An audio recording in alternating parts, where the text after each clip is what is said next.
ప్రభుత్వం ప్రతిష్టాత్మకంగా చేపట్టిన ఇందిరమ్మ ఇళ్ల పథకం పగడ్బందీగా అమలయ్యేలా చర్యలు చేపట్టింది. తొలి విడతలో మండలానికో గ్రామాన్ని ఎంపిక చేసి దారిద్ర్య రేఖకు దిగువన ఉండి అర్హులైన నిరుపేద లబ్దిదారులకు మాత్రమే ఇళ్లు కేటాయించింది. ఎంపికైన గ్రామాల్లో ఇప్పటికీ 30 నుంచి 40% మాత్రమే పనులు ప్రారంభించారు. బేస్మెంట్ వరకు పూర్తి చేసినా ఇంకా బిల్లులు రాకపోవడంతో వారు ఇబ్బందులు పడుతున్నారు. ఉమ్మడి పాలమూరు జిల్లాలో తొలి విడత ఇందిరమ్మ ఇళ్ల నిర్మాణాల్లో ఎదురవుతున్న సమస్యలపై ప్రత్యేక కథనం. మహబూబ్ నగర్ జిల్లా పోతనపల్లి గ్రామానికి చెందిన చాకలి పద్మమ్మ ఇల్లు కూలిపోయింది. చాలా కాలంగా ఇంటి వరండాలోనే రేకుల కింద జీవిస్తోంది. రోజువారీ కూలి చేస్తూ రెక్కాడితేగాని డొక్కాడని పద్మమ్మకు సర్కారు ఇందిరమ్మ ఇల్లు మంజూరు చేసింది. కాని నిర్మించుకునే స్తోమతలేని ఆమె అదే రేకుల కింద నివాసముంటోంది. ఇల్లు నిర్మించుకోవాలంటే ఉన్న ఇల్లు కూల్చి కొత్తగా ముగ్గుపోసి పునాది తవ్వాలి. బేస్మెంట్ నిర్మించడానికి కనీసం ₹1,00,000 కావాలి. అప్పడిగినా పేద కుటుంబం కావడంతో ఇచ్చేందుకు ఎవరూ ముందుకు రావడం లేదని పద్మమ్మ ఆవేదన వ్యక్తం చేస్తోంది.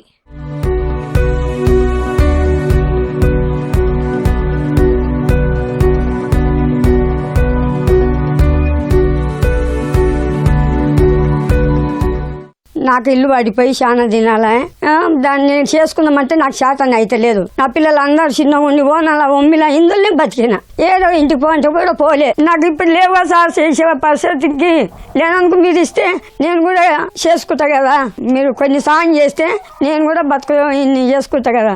అప్పు ఎవరు అడిగితే ఇస్తారు సార్, నాకు ఎవరిస్తారు? కూలీ నాలీ చేసుకునే లక్ష్మమ్మది అదే పరిస్థితి. ఇల్లు నిర్మించుకుందామంటే డబ్బులు లేవు. ఉన్న గుడిసెను కూల్చివేస్తే మరో ఆశ్రయం లేదు. దీంతో భర్త, అత్త, 5 పిల్లలతో అదే గుడిసెలో కాలం వెళ్లదీస్తోంది.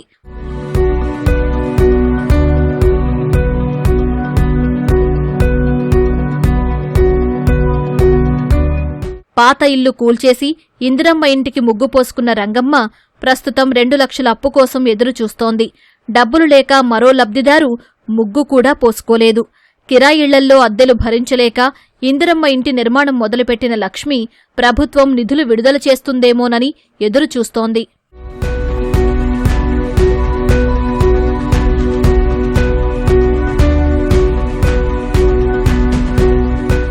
మాకు ఇల్లు వచ్చింది, ఇల్లు శాంక్షన్ అయింది అని కట్టుకోమంటారు కానీ డబ్బులు లేవు. మాకు ఇబ్బంది అవుతుంది.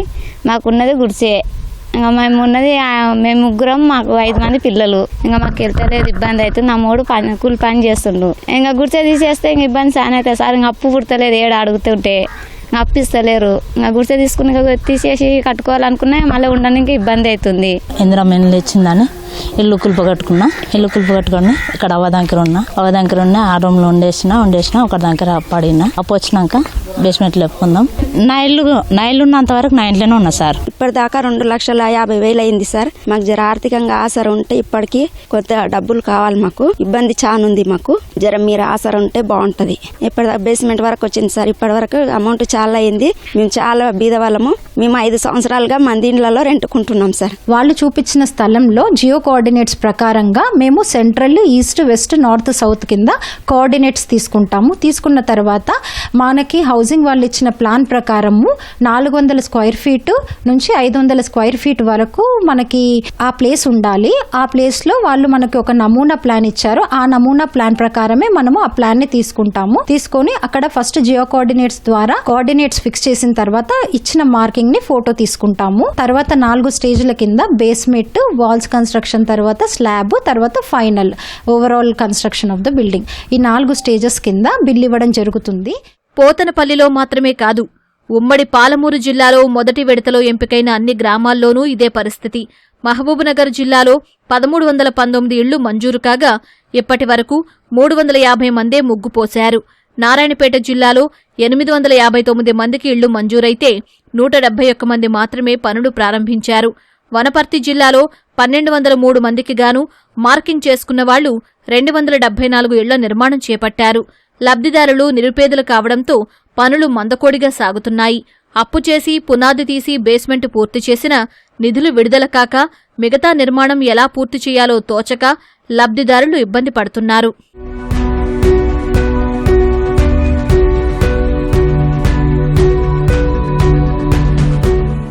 ఇందిరమ్మ గృహాలు ఫస్ట్ విడతగా మన జిల్లాలో 13 మండలాలకు గాను 13 విలేజ్లో సెలెక్ట్ చేయడం జరిగింది. అందులో 859 గృహాలు మంజూరైనాయి. ఇప్పటి వరకు మంజూరైన గృహాల్లో 176 గృహాలు మార్కౌట్ ఇవ్వటం జరిగింది. బేస్మెంట్ వివిధ స్టేజ్లో కడుతున్నారు. శాంక్షన్ అయిన లబ్ధిదారులు 1 by 1 అందరూ కట్టుకోవటానికి ముందుకు వస్తున్నారు. ఇప్పుడు బెనిఫిషరీకి ఏసీ షీట్లో ఉన్న లబ్ధిదారుడికి అదే ప్లేస్లో ఇల్లు కట్టాలి కాబట్టి టైం తీసుకొని ఆ ఉన్న ఎగ్జిస్టింగ్ ఇల్లుని నిర్మాణాన్ని తీసేసి తర్వాత అదే ప్లేస్లో కట్టుకోవటానికి కొంత టైం తీసుకుంటారు. ఈ శాంక్షన్ అయిన గృహాలు ఈ 1 month లోపు అన్ని మ్యాక్సిమం స్టార్ట్ అవుతాయి. ఉసుకది కూడా ఇప్పుడు శాంక్షన్ ఇవ్వబోతున్నాం. ఒక హౌస్కి 8 ట్రాక్టర్లు. అధికారులు మాత్రం నిబంధనల ప్రకారం బేస్మెంట్ పూర్తి చేస్తే ₹1,00,000 చెల్లిస్తామని చెబుతున్నారు. ఈ ఓబ్లాయిపల్లి గ్రామంలో ఇందిరమ్మ ఇళ్లలో ఒకటి డెమో హౌస్ నిర్మించడం జరిగింది. బెనిఫిషియరీ ఒక ఓన్ ప్లేస్లోనే కట్టడం జరిగింది. టోటల్ ప్లేస్ వచ్చేసి 48 గజాలల్లో ఒక single bedroom with hall, kitchen, attached బాత్రూమ్తో కన్స్ట్రక్షన్ చేయడం జరిగింది. ఇందిరమ్మ హౌస్ ఇల్లు ఒక నామ్స్ ప్రకారమే కట్టడం జరిగింది. ఇంటర్లాకింగ్ సిస్టమ్ ఉండే బ్రిక్స్ని యూజ్ చేయడం జరిగింది. అలాగే ఈ ఇల్లు మొత్తము గవర్నమెంట్ ఓన్ ఎక్స్పెండిచర్తో కట్టి డెమో హౌస్ కింద మోడల్గా చూపించడం జరిగింది. దీనికి గాను 5 lakhs గవర్నమెంట్ అమౌంట్ ఇవ్వడం జరిగింది. ఒక 1 lakh మాత్రం బెనిఫిషియరీ తన ఓన్ ఇంట్రెస్ట్తోనూ కిచెన్లో కానీ బాత్రూంలో కానీ టైల్స్ కోసము ఎక్స్పెండిచర్ చేసుకున్నారు. అర్హులైన నిరుపేద లబ్ధిదారులు కావున నిర్మాణ పనుల కోసం ముందస్తు నగదు అందేలా ప్రభుత్వం రుణం లేదా ఇతర మార్గాల ద్వారా డబ్బు అందేలా చూడాలని కోరుతున్నారు. లేదంటే ప్రభుత్వమే గుత్తేదారును కేటాయించి 5 లక్షల్లో ఇళ్లు నిర్మించి ఇచ్చేలా చర్యలు తీసుకోవాలనే సూచనలు సైతం వినిపిస్తున్నాయి.